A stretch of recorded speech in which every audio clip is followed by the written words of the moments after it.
Welcome, everybody, to the March 2023 meeting of the Library Marketing Book Club. Thank you so much for coming. Really appreciate having you all here. If you do have a camera that you can use and can show your smiling face, that would be wonderful. I know some don't have cameras or some have other things going on, and that's fine too. But as far as questions, if you want to pop things in the chat and try and keep an eye on the chat, if you want to use the raise hand, please do that. That will work well too.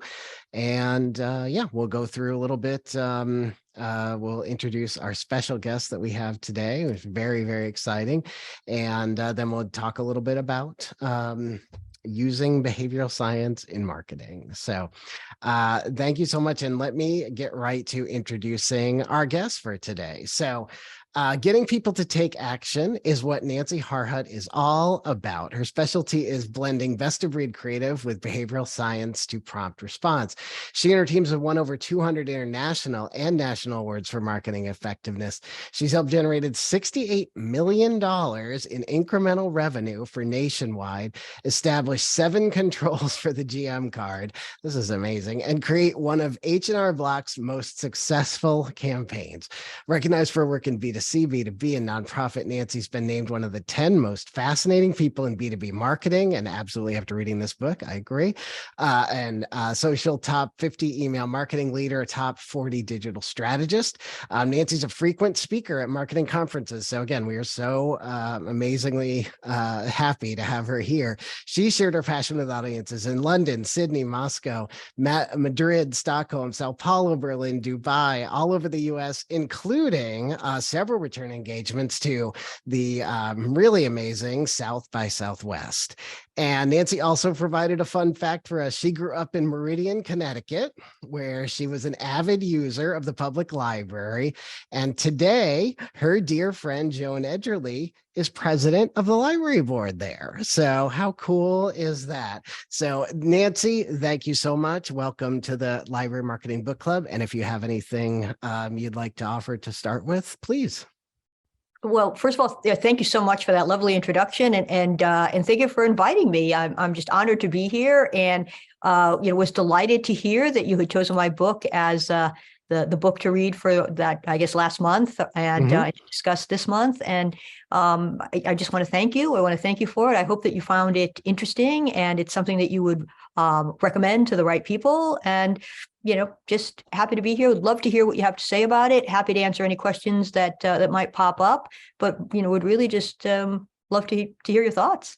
That's awesome. And Nancy, I want to let you know how we first got a recommendation from this book. So I'm going to put her on the spot. Second, Angela Hirsch. I think, Angela, did you hear Nancy speak?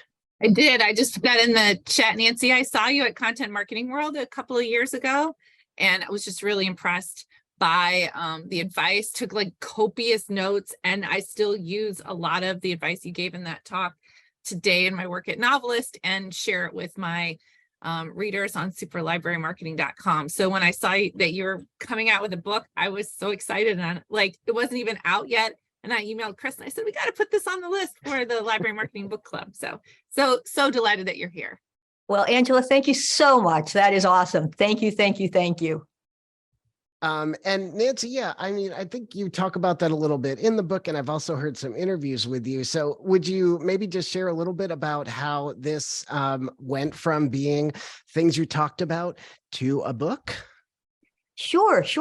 It was a question, I guess, of being in the right place at the right time, or a situation where I was in the right place at the right time. I had originally been scheduled to present at South by Southwest, which is a large interactive conference in Austin, and the pandemic intervened and my presentation was canceled because the entire event was canceled.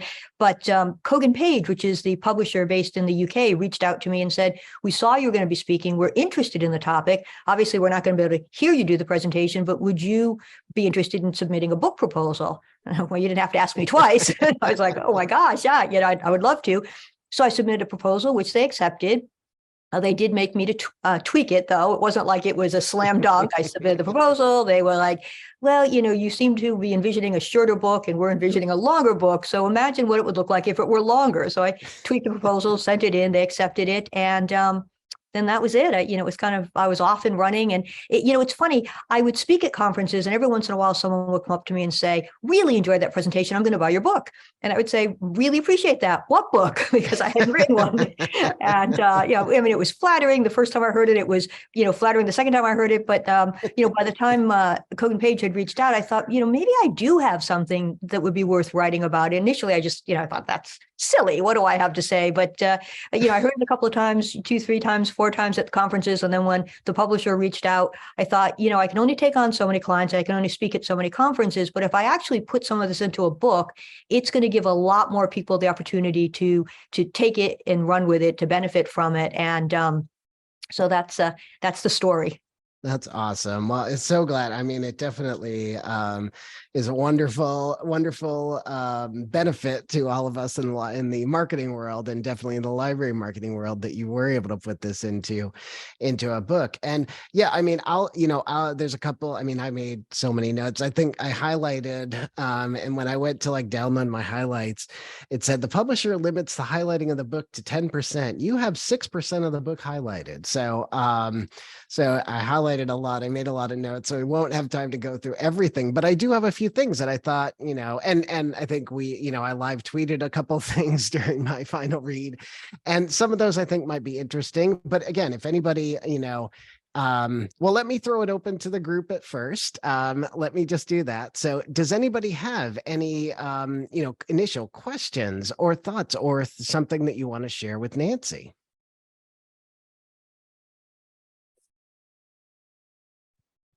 I'll share something. This is Mary Short from the Grosse Pointe Library. And one of the things that really jumped out at me was when you talked about reframing and the example you gave about Weight Watchers, and that you have 24 hours. And why don't you start your 24 hours at night? I thought, oh my God. I mean, I've been in Weight Watchers 500 different times, so I can relate to that. But it just was like a total aha for me. It was something I never would have thought of. And I just thought it was brilliant and a really easy way to help people, because one of the things you say is give people a choice, because if you don't make a decision now, someone is going to beat you to it. I mean, trying to help people see things your way and get to, that whole framing and labeling and all that stuff. It makes so much sense and really helped me. And then I'm always thinking, okay, now let's see, how can I do that in my marketing stuff? So I jotted in the margins of the book how I could use some of your principles that related back to the library and what we're doing. So it was great. I really enjoyed it. Well, thank you, Mary. That's great. And the actual Weight Watchers example came from a woman named Tamsin Webster. I quoted her, but she had been, in fact, a Weight Watchers instructor or coach, I guess, whatever they're called, for a while. And she also has her own book out called The Red Thread, I believe. But I had heard her speak and heard that example. And she wasn't necessarily talking about framing per se, but I thought that's a fabulous example of framing, because, we think of the day as starting in the morning, but really the day is 24 hours. And, why not start at night? And if that's when people have more resolve, start it then. So and it does speak to how, we need to take something, look at it a different way, reframe it, and it could actually be very much more motivating. So I'm glad that you found that useful. And it always makes me feel good to hear that you were taking, notes in the margin, or you were highlighting things. I do that myself with books, and it usually, to me, indicates that I'm reading something that's going to be very worthwhile. So thank you very much. Thank you. Yeah, it's awesome. And something, Mary, along those lines too, and Nancy, about framing, one that I thought was real interesting, and possibly even something that we may be able to apply, is you talked about clients who, oh, sorry, I was on the wrong note.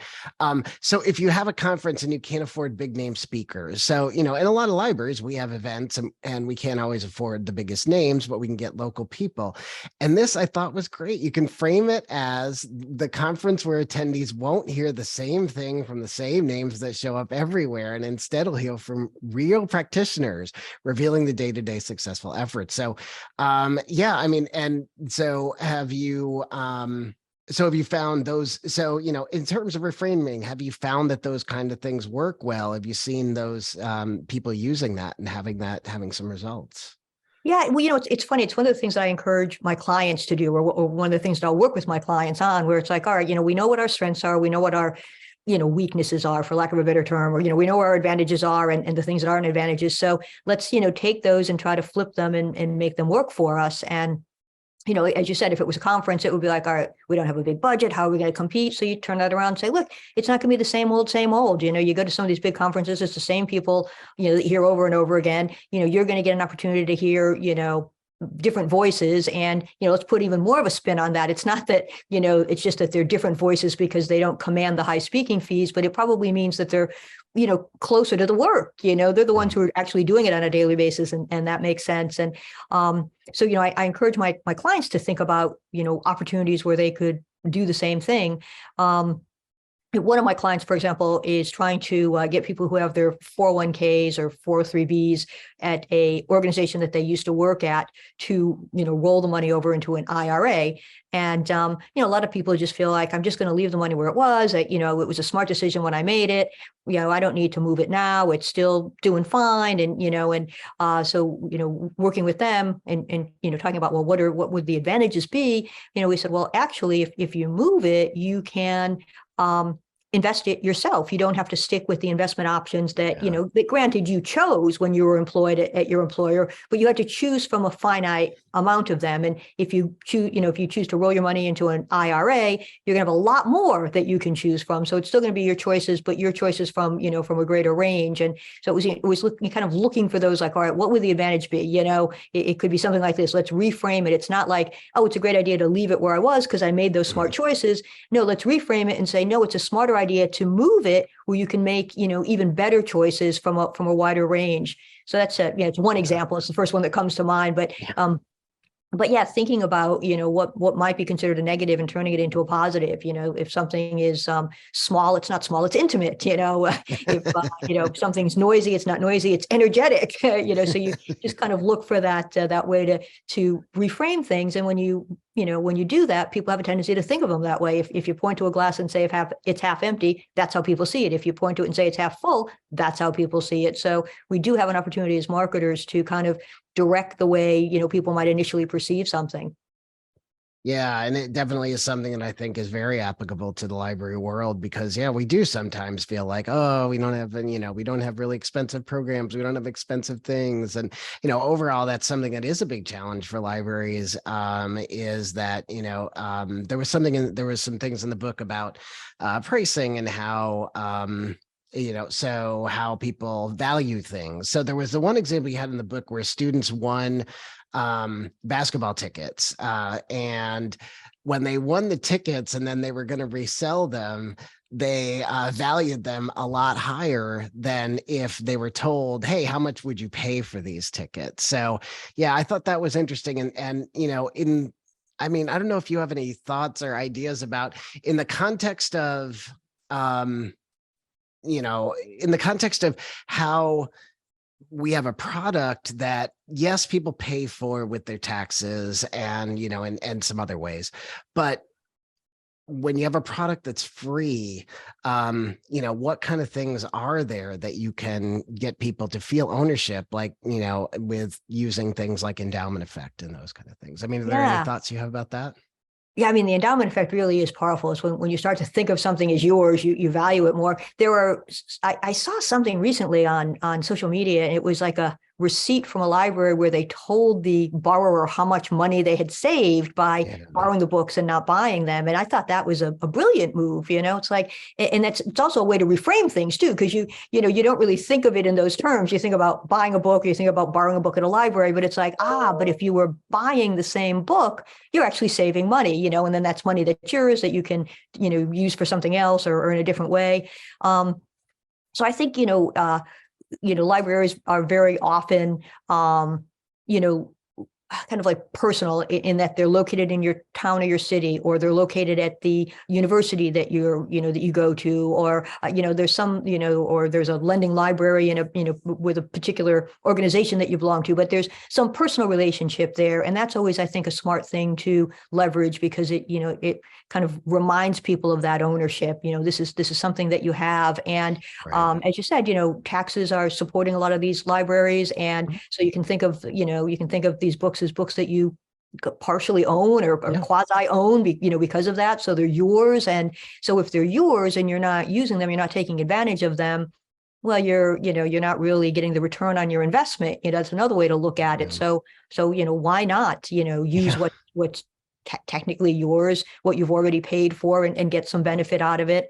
And then, I think also with libraries, you think library, you think books, obviously, but there's so much more that, that you can find at a library. Here in Newton, where I live, there are, art shows, and there are, presentations, and, different speakers are coming in, and there are courses you can take. And it's such a rich experience that, if you haven't been in a while, or if you haven't checked in a while, you just don't know what you're missing, and these are all things that you can take advantage of, and that you're actually missing out on if you don't tap into them. Yeah, I think that's great. Donna, you had a question? Well, just along those same lines, we had a patron in yesterday where our library is located. Geographically, we've got some library deserts around us. And this gal was in yesterday with her kids, and she talked about that she had grown up in one of these library deserts. And so every year they had to go to the nearest library and basically buy a library card. And it was a couple of $100, because the way that Illinois does it, you pay what you would normally pay on your property taxes. And then that's how much your library card costs. And so then when she moved into the district and her kids started school, she gets this flyer, you get a free library card for your kids now that they're in school. And she was like, wait a minute, your library cards are free? It never occurred to her that she could get a free library card, because that was not anything in her experience that she'd ever had growing up. Wow. Yeah. I mean, that's amazing. Talk about, just the contrast between those two things. Her frame of reference was putting a lot of effort, the cost of the card itself, the journey to get there, that, and then to find out that it was free. And that's it. It also makes me think about the word free, which is very powerful. And I wrote about that in the book too, that we have a tendency to overvalue things that are free. So, sometimes if there's a small charge for something, I don't want to pay that couple of bucks, but if it's free, we want to grab it. So it almost could work both ways, like saying this is free. It's like, oh my gosh, I'm going to grab it, with the understanding that maybe it's not always free, or it's not free to everybody, but if it's free, I want to get it. But then there's, the flip side of it, which is when people have to work a little harder to get something, when something is scarcer, more scarce, they'll, they value it more. So as marketers, it gives us lots of opportunity, depending on what our situation is, to push a message one way or another. In the sense of in the case of the free, let's do something with free, because that word just grabs people. And in the case where, you need to pay for it, then let's kind of double down on the endowment effect. Now that it's yours and you own it, it should be worth something more. Or, because you have to acquire it, you have to pay for it, you have to put some effort into getting it. It requires a little bit more effort, and as a result, it should be more valuable to you. So there are lots of different ways, I think, to spin some of the messages we have. But what a very interesting story for this woman to kind of get this eye-opening experience. It's like, wow, they're free here. That's fabulous. Well, and in that scarcity thing, we have books that have been donated to us that we sell, and then we have books that have been donated to us that are in such good condition that we give them away as prizes for things. So she was coming for book bingo, where if you play bingo and you win a bingo, you get to pick a book. It's the same books that are on the book sale cart that she could buy for a quarter or whatever. But because you have to play bingo to win the book, it's way more important to get that book. Absolutely. Yeah. Yeah. You can buy it, but if you win it, it's that much more valuable, you know. And then there's the motivating uncertainty effect, where, you know, people are more likely to complete a task with an uncertain reward. So you can come in and drop your quarter and buy any book you want. But if you go play bingo and you're not sure you're going to be able to get any book you want, you know, it makes it a little bit more rewarding, a little bit more exciting. That's a great story. Yeah, that's really cool. And yeah, there was that. Yeah, in the book, you talk about the surprise and the uncertain rewards, and the cosmetics company who said, "Hey, people, take a picture, but you have to buy the cosmetics." Yeah, and I thought, oh, what a great application that is for something for library, where you have to check out the books and read them to take the picture. But yeah, so very cool. And yeah, we have some comments in the chat. Yeah, Lisa Lockhart uses the phrase "no added charge," which is another great way to frame it. And yeah, somebody who uses Kent Library, instead of using resources, they call them free sources. So that's a neat use of some of that stuff. Nancy, in the book, you talk about email, obviously here and there for email. And there was a couple of things that I noticed in particular where you were talking about, one is informing people so people subscribe to your newsletter and telling them, hey, we're going to take you off the list. And I've seen this a lot lately, where they say, hey, we noticed that you haven't been reading these. We're going to take you off the list. So can you talk a little bit about that and how that kind of works to get people re-engaged and how that's effective? Because I know I see it a lot, and I thought it was really interesting to see it in the book. Yeah, I think it's a smart idea. It taps into something called loss aversion, where we're twice as motivated to avoid the pain of loss as we are to achieve the pleasure of gain. And but there are actually there's a very practical reason to do it, and there's a behavioral science reason to do what you're talking about. The thing is, sometimes you sign up for an newsletter, and then, your inbox just gets crowded, you get busy, and you just forget to open it, right? And if somebody is tracking that, they're like, oh, gee, Chris has stopped opening the email. That's a bummer. Well, maybe what I'll do is I'll send him this email saying, listen, if you no longer, engage with the e-newsletter, we're going to take you off the list.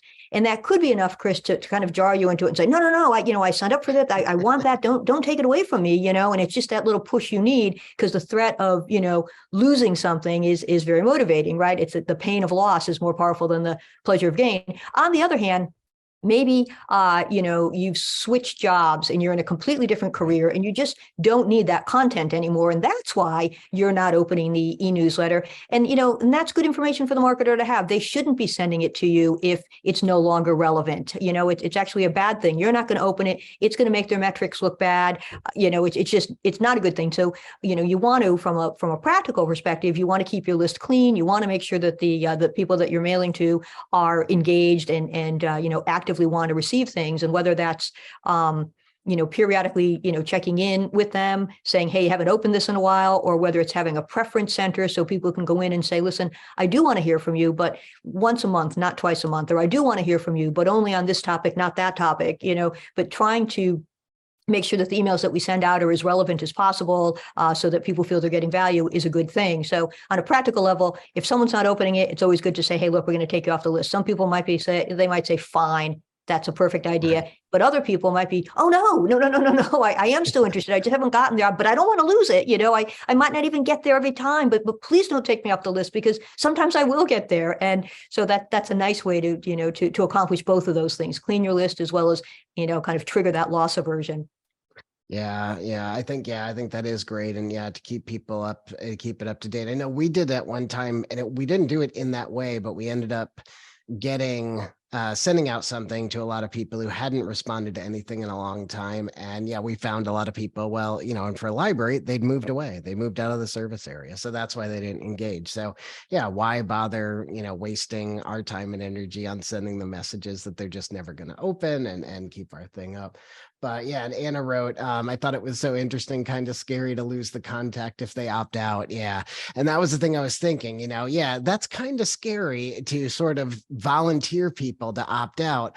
But as you said, Nancy, with the behavioral science aspect, it could trigger a re-engagement. It could trigger some re-engagement. So Yeah, it that's very definitely interesting. could. And if somebody really does say, yeah, I want out, you probably weren't going to re-engage them anyway. So, Right. so there's, they're not opening it, they're not opening it, they're not opening it. Yeah. Is it really that much of a loss if, if you say, hey, look, if you don't open the next one, we're going to take you off the list. And if they don't open it, you take them off the list. But they hadn't been opening it anyway. And I know contacts are important, but it could very well be that they've moved away and, or for whatever reason, they're otherwise occupied, and then they'll find their way back when the time is right. Yeah, exactly. Yeah, it's funny. We have people that are subscribed to our email newsletter that don't live in our library district, but they have some sort of connection to our area. So they want to keep getting our newsletter just so that they can see kind of what's going on at home, or, what's going on back in the neighborhood kind of thing. And it's like, oh no, please don't drop me just because I don't have a library card there anymore. Oh, that's very sweet. That must make you feel good, like you're doing something right, that there's a nice tone and a nice message to what you're sending out, and people like to stay connected. That's fabulous. Well, and it's interesting because we've got probably 15 library and library districts within about a 40-mile radius of this area.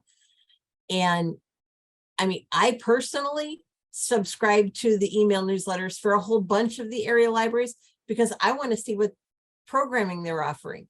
I want to see what kinds of things are they doing over across the river that my patrons over here might want to do that maybe I could duplicate over here. Yeah. Sure, that's a smart move. Absolutely. Kind of keep an eye on the competition, so to speak, Yeah. Yeah. Angela, you subscribe. Angela Hurst just subscribes to her library where she grew up. And yeah, I know a lot of people do that. It is neat to see the libraries and where you grew up. Yeah, Erica. Yeah. Yeah, a lot of people, too small for a newsletter, but one of their best friends is the librarian.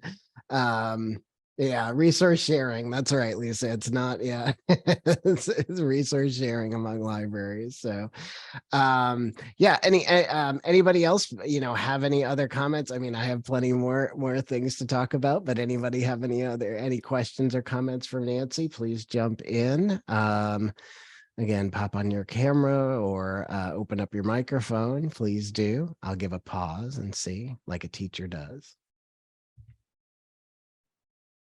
One question I have is that, speaking of programming, I think that programming and events is such an important part of every library's services now, but the way those programs and events are delivered is still like relatively new beyond story time. And particularly coming out of the pandemic, now we have even more, right? Because we have the online events that are not going away like this, which is fantastic. But also you still have the in-person, then you have hybrid events. And then on top of that, so that there's not a lot of consistency across libraries or even across a library system. Like one branch might handle their programs very differently.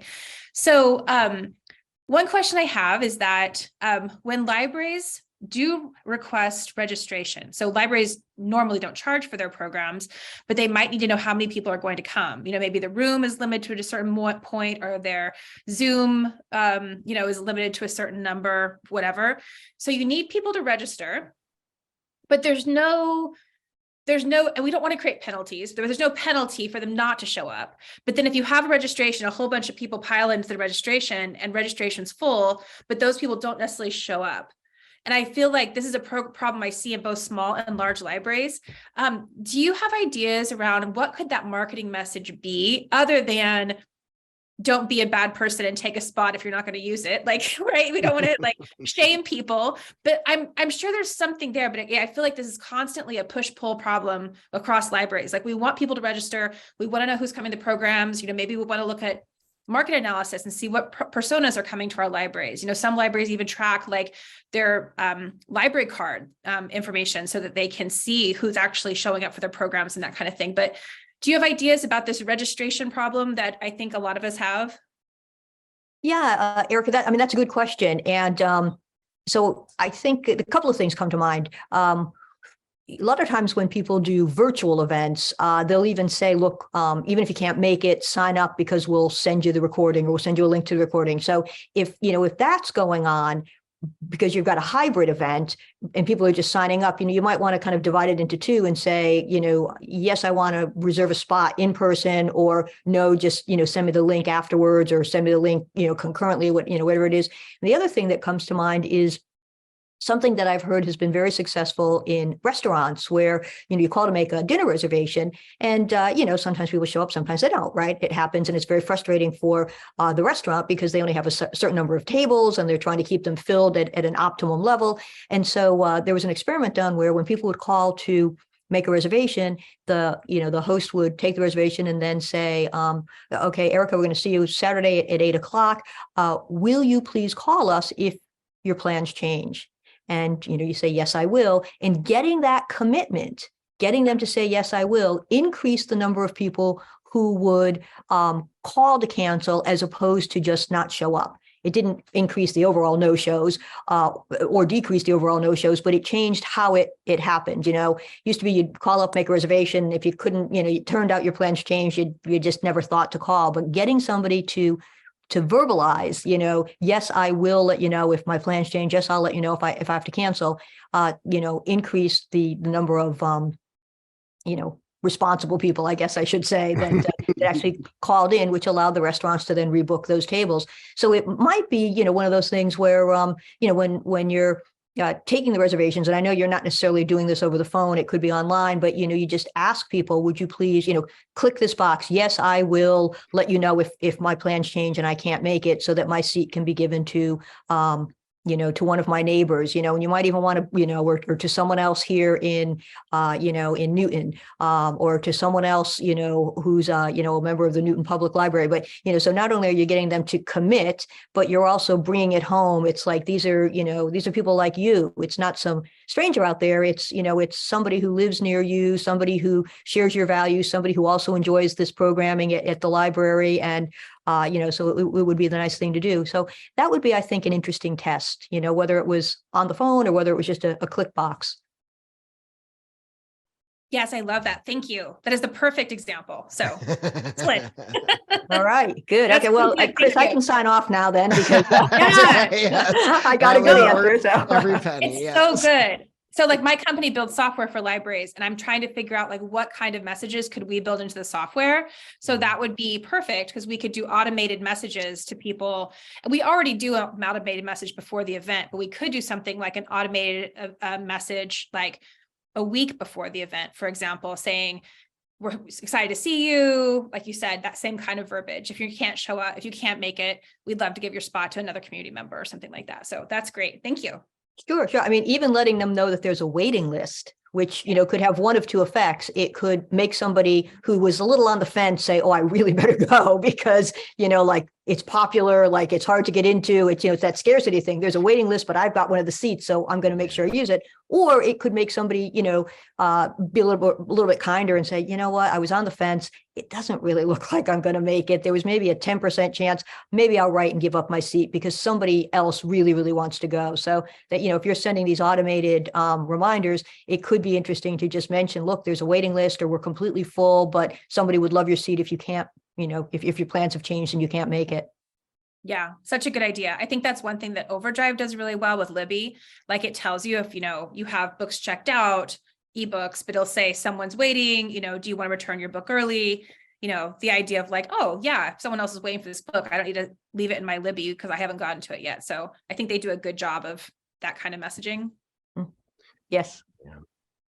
Yeah, and Lisa wrote when she gets those kind of messages, she starts to read faster. So she's like, well, I'll give up my book, but I want to finish it. Yeah, no, that's a great question, Erica. That and Nancy, that is awesome. That is something I'm sure we can all put into practice right away. That's fantastic. Yeah. So any other questions, please, anybody that has, please jump in. Some of the other things that I thought were really interesting. So something, Nancy, that I think is a hot topic today that would be interesting if you have any thoughts on it. So in the book, you talk about subject lines for email and, will it be opened? Will they get flagged? And then you mentioned that subjectline.com so if y'all don't know, subjectline.com is a place where you can go. It's a free tool. You can check and it'll evaluate your subject line. But I was wondering, Nancy, along in those same lines, so that kind of brings up the idea, not that one in particular, but it brought up the idea in my mind of AI and people using, because I actually have tried to use AI for subject lines and things like that. So I'd be curious, what are your thoughts about AI and marketing? Or, it wasn't, I don't know if it was quite as hot when the book was being written, but I'd be curious. Yeah, no, it seems like it's just kind of exploded recently. And I will say I'm not an AI expert. Since you've asked the question, yeah. I'll give you my opinion on it. But Your opinion. Yeah, I'm not an expert. I mean, I can't even get Siri to understand me. So AI and we're not on good terms. I don't know. But I do think it's something we need to keep our eyes on as marketers. Like right now, it's being incredibly helpful for certain tasks, but it hasn't quite taken away, most writers' jobs. I mean, certain rote things, but ROTE, that is, Yes. but not, but there's there are few limitations. One of them is, I think that the information that the data that's been fed in is only current as of 2021, I believe. So, if anything's happened afterwards, there's just no frame of reference for it. So that's one problem. Another problem is, AI has not, at least yet, been taught to be empathetic, to have emotion, to have empathy. AI can't access the stories that I have, the stories that Donna has, the story that that Erica has, Morgan. I mean, we all have our stories, and they haven't all been fed in. So that's something else that differentiates our writing, or allows us to differentiate our writing. And then another problem is, there seems to be an issue with fabrication. So Christopher Graves, who's he's with the Ogilvy behavioral science team, actually was using an AI tool and had asked about a particular behavioral science principle and got back this wonderful, well-written, well-researched, piece of information. And he was like, wow, that's, it's really something. But then he discovered that any of the citations that he looked up just didn't seem to exist. And so when he, then further queried the, the AI tool and said, are these real? He was told, no, they're not, they were made up. And that's a bit of an issue. Like we think, oh, it came back to us, it told us this, it must be true. And apparently it's not always. So there are certain limitations. But that's right now. That's present state. And as I said, it's AI just seems to be exploding. That chat GPT-3, now it's there's GPT-4 apparently. It's just that it's getting better and better. So it's I think it's the type of thing that we're going to find becomes more and more of a tool for us to use. But I posted something recently that said, when Mac showed up, it didn't make art directors obsolete. When I worked in an agency, a marketing agency, early on, the art directors would hand sketch things, like that's how it was done. And then all of a sudden there was a computer, and it was like, who needs an art director anymore? But the computer, the Macintosh, computer became a tool for the art directors. And I think that, Jasper and Chat GPT-4 and whatever else is out there is going to become a tool for us. It's going to maybe surface ideas. It's going to pull together maybe an initial draft. It's there are going to be ways that we can use it. But at this stage of the game and in the foreseeable future, I don't see it replacing us. But I also don't think that we should put our heads in the sand and ignore it, because there are absolutely applications that that are going to start affecting us as marketers. And, we might as well harness them and use them to our advantage, or our competitors will. And that's going to give them an advantage that we don't have. Yeah, it's very the best true. Yeah. description I have ever heard for any of the AI stuff on an interview on NPR a guy said that Chat GPT was like an omnipotent intern who is eager to please and sometimes lies. Love it. It's pretty good. Yeah. It's pretty good. Yeah, that's no, that, yeah. So thank you. Yeah, it's very interesting. It's an interesting tool, but yeah, there are great tools out there that are, that like subjectline.com that can help you take the subject lines you have and check them out and see. And then also, so much great advice in the book about using other terms and just loved I think that the don't miss using that as a lead for things instead of join us or get on or get in on or try this out. And yeah, like I said, I mean, I think libraries so many times tend to write things with join us for, and I think don't miss, really interesting way to lead your subject lines and lead your emails. Not always, but certainly sometimes. So.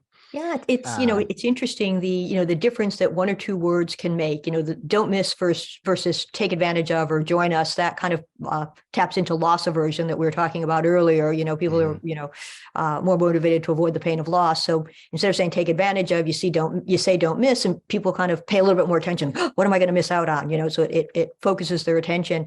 There was another study where somebody was going to have to charge a shipping fee, and they tested either a $5 fee or a small $5 fee. And the addition of the word small got a 20%, lift in response. So, and I don't know if we're trying to get people to pay the fines, perhaps that's another way to look at it. You just know a small fine. How about paying it? But sometimes where we think if the information is accurate and we get it out on time, we're good. But the difference between one word and another word, one phrase, one frame, can actually make a sizable impact in terms of our response. So it's worth spending some time thinking about. And I know I'm preaching to the choir here because you all love words, so you're totally into them. But oh, that's great. Other questions, please. Again, please interrupt, please. If anybody has any other questions, please. I have plenty more, but I'll pause.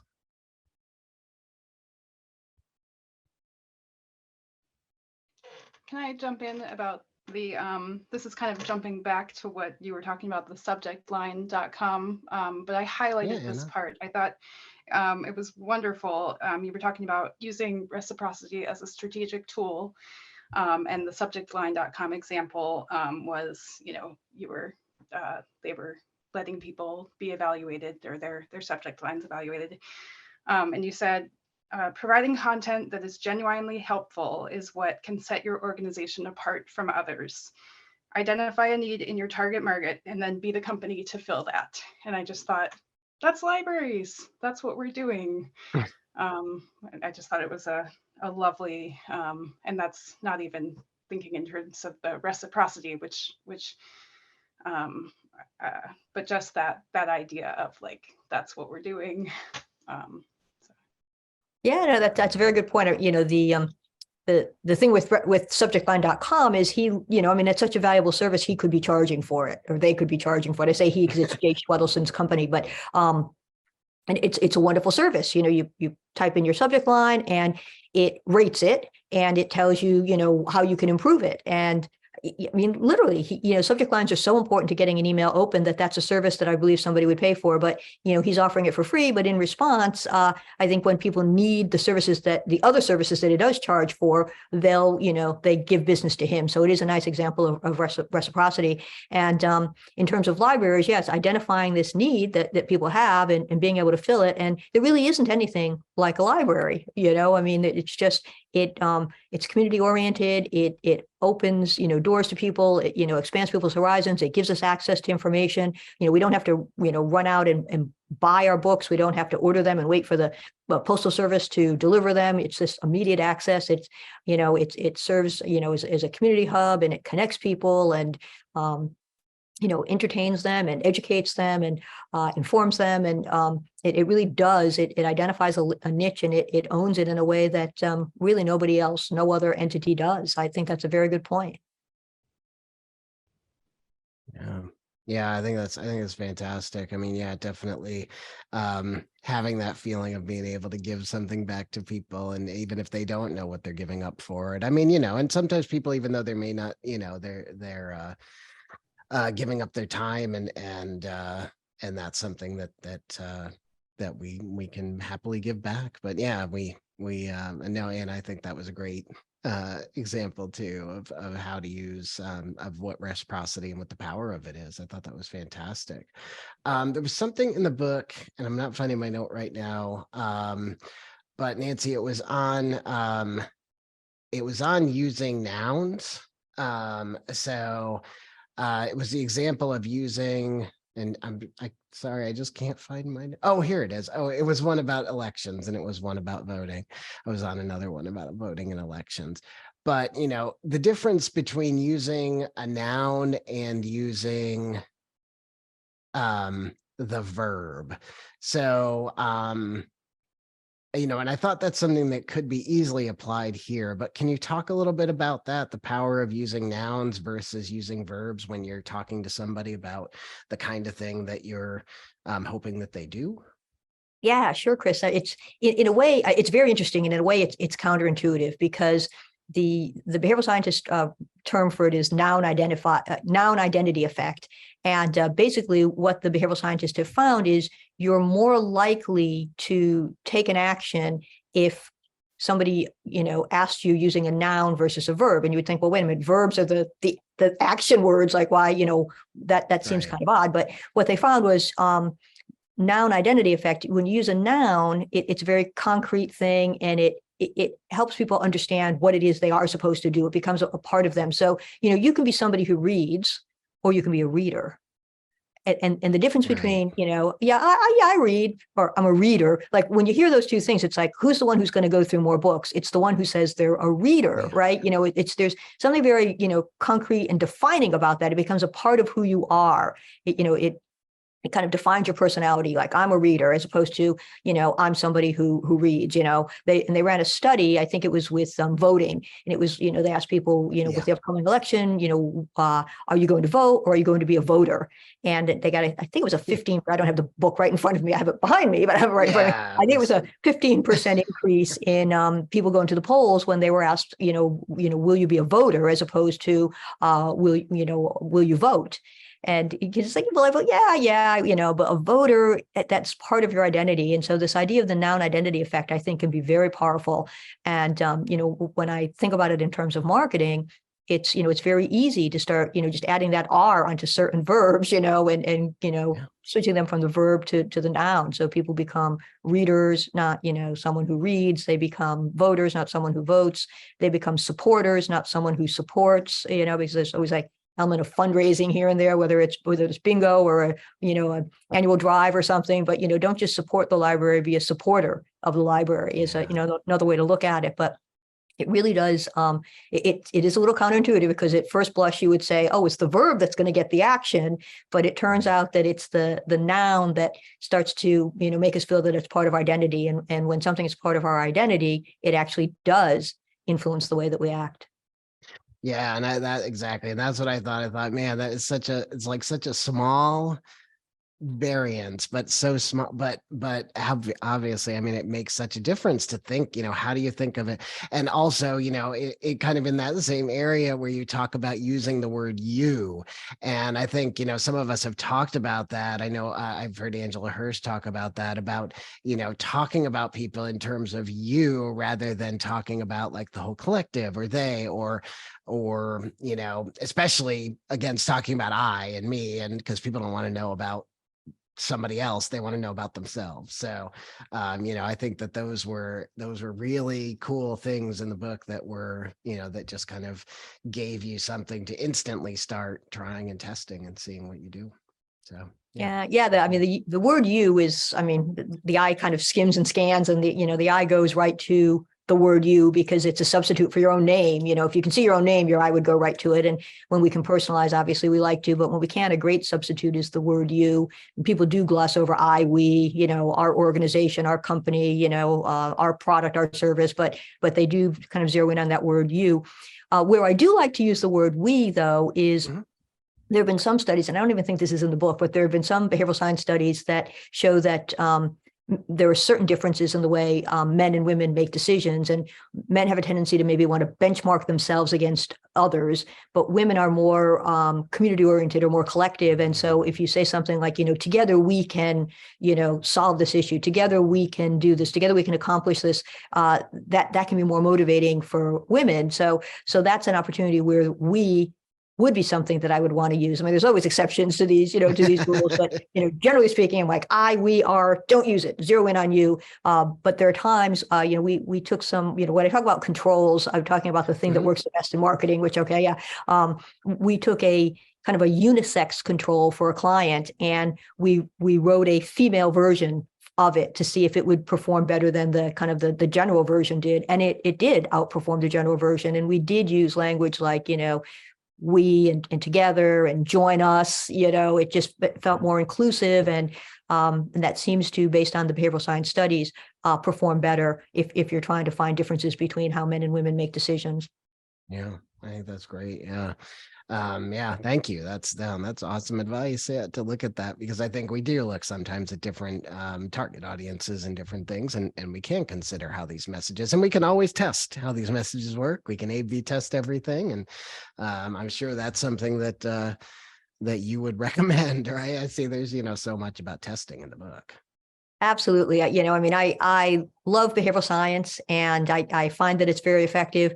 But the way I found that it's very effective is that I've tested my way into it. And even before I discovered behavioral science, I came from a direct marketing background. So we were all about testing. There's, if you think about marketing, you've got brand marketing and you've got, direct marketing or one-to-one marketing. The brand marketing is going to change people's, opinions over time. And the direct marketing is designed to change their actions in the moment. And I'm a big believer in the two working together. But I really grew up as a direct marketer, and direct marketers test all the time. We're testing subject lines, or we're testing teaser copy or intro lines or button colors, or we test our way into what works. And so I feel the same way with behavioral science.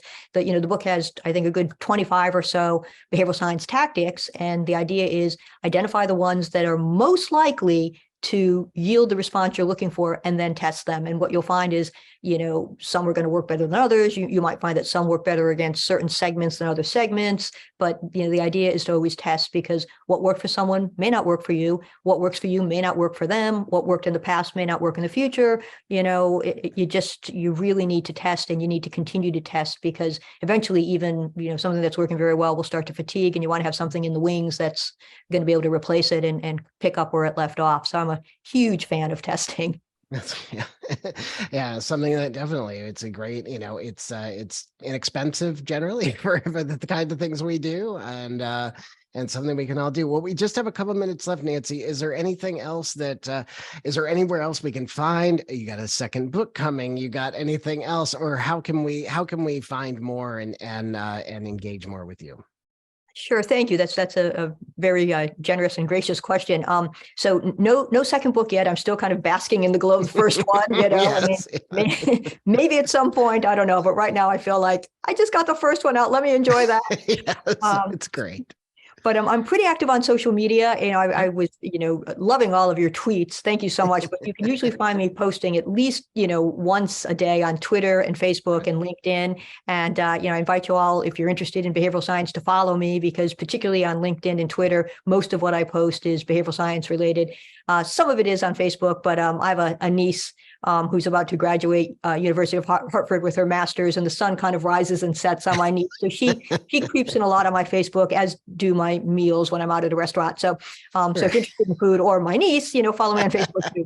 But Twitter and LinkedIn are great, because I do post a lot of behavioral science work and my work, but I also share other people's work, so you get exposed to other people that I follow that I think are terrific. And then at our agency website, which is HBTMKTG, like marketing shortened, HBTMKTG.com. We also post a lot of things in the news and thought leadership section, and you're welcome to come and check that out. So That's great. but would love for you to connect with me. It'd be fun. Yeah, awesome. No, thank you so much, Nancy. It's wonderful. And yeah, anytime that there's anything that we can help you with, please let us know. But before you go, I have 25 people on the line, and I like to give away a book for next month's book. Next month's book is Marketing Made Simple by Donald Miller and Dr. JJ Peterson. So Nancy, if you could pick, and I actually have a second book to give away. So if you could pick two numbers, the second book is Library Marketing Communications by Cordelia Anderson. And Cordelia gave us an extra copy of this book that she wanted to give away very generously. So if you could pick two numbers between 1 and 25, that would be great. Sure. All right, we'll go with 3 Okay. and 23. Okay. So Anna Lowry and Julie Fry. So Anna Lowry, Julie Fry. I will get back with you about copies of the books, and thank you so much for attending. I really appreciate everybody coming out. Nancy, thank you again for all of your time and your insight and your ideas. Absolutely wonderful. And thank you so much for writing this book. It is a fantastic book that I can't wait to read again and look back at all my great things and test out all these cool ideas. So thank you. Well, thank you. Thank you all so much. You made my afternoon. It was really very, very enjoyable, and I'm honored to be here. Thank you. Great. Thanks so much, everybody. And we'll see you on social and see you on email. See you again soon. Thanks, everybody, for coming. Thanks, Nancy. Bye-bye.